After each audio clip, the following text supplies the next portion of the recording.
हमारे साथ deputy CM Jagdish Devda जी लगातार बने हुए हैं। देवड़ा साहब, मैं आपसे सवाल यही कर रहा था कि जो आंकड़े आ रहे हैं, क्या उससे आप संतुष्ट हैं? क्योंकि लक्ष्य बहुत ज्यादा था और उस लक्ष्य से बहुत दूर रह गई है बीजेपी। लक्ष्य तो बड़ा रखना ही चाहिए और लक्ष्य बड़ा रखा था पार्टी ने निश्चित रूप से, लेकिन लक्ष्य पूरा हो ये प्रजातंत्र में जनता अपना निर्णय देती है। जी मुझे लगता है कि लक्ष्य तो हमने रखा था, लेकिन लक्ष्य पर हम बात नहीं कर पाए। निश्चित जी, रूप से जो जनता ने फैसला किया है, जो तो निर्णय क्या किया, कमी उसको रह हम गई? स्वीकार क्योंकि करते मध्य प्रदेश में छप्पड़ फाड़ आपको आशीर्वाद मिला है, लेकिन चाहे वो उत्तर प्रदेश हो या पश्चिम बंगाल हो या देश के तमाम दूसरे राज्य हो, महाराष्ट्र हो, यहां पर वो आशीर्वाद नहीं मिला है। क्या वजह है, आप इसके पीछे मानते हैं? हैं। ये सारे बातें हम मंथन होगा इस पर पार्टी में निश्चित रूप जी से। जहां जहां इस प्रकार का अगर विषय आया है तो निश्चित रूप से मंथन होगा। जी, हमारे एडिटर साहब भी आपसे सवाल पूछना चाहते हैं। ब्रजेश जी। देवड़ा साहब, बहुत बहुत बधाई आपको। उम्मीद थी ऐसी नमस्कार, आपको धन्यवाद। मध्य प्रदेश में ऐसे कांग्रेस के सफाई की उम्मीद थी क्या आपको? बिल्कुल उम्मीद थी। हमने तो पहले ही कहा था कि 29 सीट पर भारतीय जनता पार्टी चुनाव जीतेगी और मध्य प्रदेश कांग्रेस मुक्त होगा, क्योंकि कांग्रेस के जितने बड़े नेता चुनाव लड़ रहे थे, उनके कार्यकाल में इस मध्य प्रदेश का पूरी तरह से बंटा ढाल किया उन नेताओं ने। मगर बड़ी बात वही है कि जो इसलिए लोगों ने जी जी, इसी का तो परिणाम दिया उनको। मगर मगर पूरे देश में ऐसा परिणाम क्यों नहीं आ पाया? बीजेपी 250 के ऊपर नहीं पहुंच पा रही है अभी। ये विचार का विषय है। निश्चित रूप से इस पर पार्टी मंथन करेगी और शीर्ष नेतृत्व पर इस बारे में विचार होगा।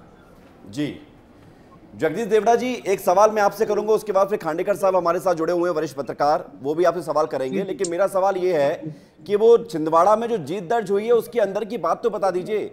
मैं तब से पूछ रहा हूं कि इतना बड़ा किला आपने ढहाया है, इसके पीछे का वो रणनीति कौन सी थी? अब तो शेयर भी कर सकते हैं, चुनाव परिणाम भी आ चुके हैं। वो कार्यकर्ताओं का परिश्रम, भारतीय जनता पार्टी के देवतुल्य कार्यकर्ताओं ने परिश्रम की पराकाष्ठा की है। बूथ स्तर से लेकर के हमारे जितने बड़े नेता थे, उन सब ने वहां पर परिश्रम किया है और वहां की जनता ने भी इस बात का फैसला दिया है कि वर्षों तक जिन लोगों ने वहां पर राज किया है, उन्होंने काम कुछ नहीं किया। जी, और उन्होंने मध्य प्रदेश में भी जब नेतृत्व दिया था, 15 माह की सरकार जब उनके कार्यकाल में रही थी, उस समय भी उन्होंने कुछ काम नहीं किया। जी, खांडेकर साहब, आप भी सवाल कर सकते हैं। देवड़ा जी नमस्कार, मैं अभिलाष खांडेकर बोल रहा हूँ। अभिलाष जी नमस्कार। अभिलाष जी नमस्कार। तो नमस्कार। अविभाजित मध्य प्रदेश में जो 40 सीटें थी, वो कई सालों पहले कांग्रेस ने जीती थी 40 की 40। आज भारतीय जनता पार्टी ने मध्य प्रदेश की 29 और छत्तीसगढ़ की 11 सीटें मिलकर वापस वो अध्याय पुनः दोहराया है। तो मेरा प्रश्न आपको ये है कि ये जो जिसको कहते हैं, पहले बीजेपी मध्य प्रदेश को एक लेबोरेटरी मान के काम करती थी अडवाणी अटल जी के नाम पर उनके ज़माने में, आज हम ये चित्र देख रहे हैं कि अयोध्या जैसी जगह से भारतीय जनता पार्टी हार जाती है और मध्य प्रदेश के 29 की 29 सीटें और छत्तीसगढ़ के, जहाँ पहले भी आप जाते रहे हैं, 11 की 11 सीटें जीते। तो ये असलियत में क्या है इसका मतलब? आप ये कह सकते हैं कि हमारे कार्यकर्ता मेहनत कर रहे हैं, बाकी जगह भी कार्यकर्ता मेहनत कर रहे हैं। मैं तो उत्तर प्रदेश का पूरा प्रश्न नहीं पूछ रहा हूँ आपको। अयोध्या में जहाँ जनवरी में इतना बड़ा भव्य राम मंदिर बन गया, सब लोग वहाँ पर पूजा अर्चा करने गए थे, आप भी गए होंगे, तो वो एक चित्र सामने आ रहा है देश में, और मध्य प्रदेश और छत्तीसगढ़ की 40 की 40 सीटें भारतीय जनता पार्टी जीत रही है। तो ये क्या फर्क है, थोड़ा समझा सकते हैं क्या हमको? ऐसा है कि जो जनता ने वहां पर निर्णय दिया है, अलग अलग क्षेत्र की अलग अलग परिस्थितियां हैं। मुझे लगता है कि वहां की क्या परिस्थितियां रही होगी, जब विचार करने का विषय है। इस पर मंथन किया जाएगा। पार्टी का शीर्ष नेतृत्व बैठ करके इस पर विचार करेंगे, मंथन करेंगे। और अभी इस समय तो हम ये कहेंगे कि जनता ने जो निर्णय दिया है, प्रजातंत्र में जनता का निर्णय सिरोधार्य करना चाहिए और हम इस बात को स्वीकार कर रहे हैं। लेकिन इसका मंथन अगर करना है तो पार्टी लेवल पर हम करेंगे और शीर्ष नेतृत्व हमारा इस पर विचार करेगा कि कहाँ क्या परिस्थितियां रही है, आज कहना कठिन है। नहीं, मैं देवड़ा जी आपसे यही जानना चाह रहा हूँ कि मध्य प्रदेश में लगातार भारतीय जनता पार्टी अच्छा प्रदर्शन कर रही है, विधानसभा में भी कर रही है और लोकसभा में तो अब कर ही रही है, मेयरल इलेक्शंस या आपके म्यूनसिपल इलेक्शंस में भी।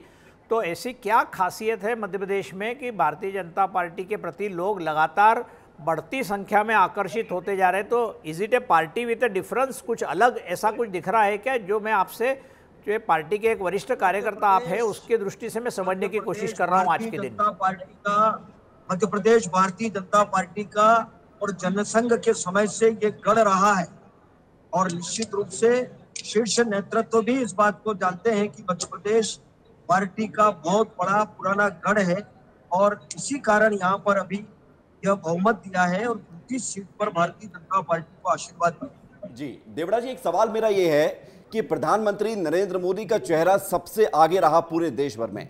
हम मध्य प्रदेश का जिक्र इसलिए बार बार कर रहे हैं, क्लीन स्वीप आपने किया है, तो क्या मोदी जी के चेहरे पर ही पूरी लड़ाई थी या फिर लाडली बहना स्कीम ने भी आपको फायदा पहुंचाया है? नेतृत्व नरेंद्र मोदी जी का मार्गदर्शन, उनका नेतृत्व, उनके द्वारा किए गए विकास के काम, गरीब कल्याण योजनाएं और जो संकल्प उन्होंने आगे के लिए लिया है भारत के लिए, वो सारी बातें उस पर निर्भर करती है। और मध्य प्रदेश तो मैं ये कहूंगा कि यहाँ पर पुराना गढ़ है, और यहाँ कांग्रेस के नेताओं ने और कांग्रेस के जो लीडर यहाँ पर जिन्होंने मुख्यमंत्री रहते हुए काम किया है, उनको जनता बहुत अच्छे से जानती है जी। इसलिए यहाँ पर कांग्रेस के प्रति और नाराजगी थी यहाँ लोग। बिल्कुल, कांग्रेस के प्रति नाराजगी थी, वो नाराजगी तो साफ दिख भी रही है। बहुत बहुत धन्यवाद आपका हमारे साथ जुड़ने के लिए जगदीश देवड़ा जी, बहुत बहुत शुक्रिया आपका विस्तार न्यूज़ से बातचीत करने के लिए।